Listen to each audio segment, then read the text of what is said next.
Buongiorno e ben ritrovati con una nuova edizione del TG Flash di New Sicilia. In apertura, tragedia a Palermo, dove un uomo senza fissa dimora è stato trovato morto all'interno del parco del Foro Italico. A lanciare l'allarme sono stati alcuni passanti che hanno notato il corpo e hanno contattato i soccorsi. La salma è stata messa a disposizione dell'autorità giudiziaria per eventuali ulteriori verifiche, ma al momento non si esclude alcuna pista.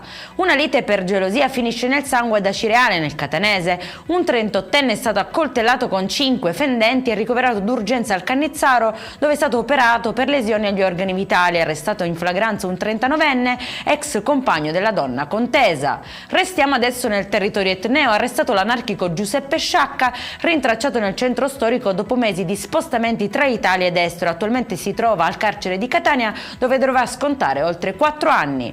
Maxi sequestro di ricci di mare a Trapani, 500 esemplari pescati illegalmente, 10 volte oltre il limite, scatta una multa da 2.000 euro per un diportista. Gli esemplari, molto sotto misura, sono stati rigettati in mare per salvaguardare l'ecosistema.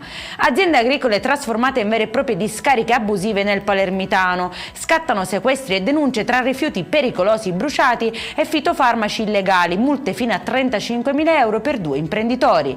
E in chiusura urne aperte fino alle 15 di oggi per il referendum costituzionale sulla riforma della giustizia. Subito dopo la chiusura dei seggi inizierà lo spoglio in tutta Italia. Nel frattempo disordini a Catania, dove è stato fermato un elettore dopo aver immortalato con il cellulare le operazioni di voto, un gesto volutamente plateale che non è passato inosservato agli operatori presenti e che ha fatto scattare l'immediato intervento della Guardia di Finanza. Ora la sua posizione è al vaglio della Procura. Per questa edizione è tutto, prossimo appuntamento alle 19:30, buona giornata.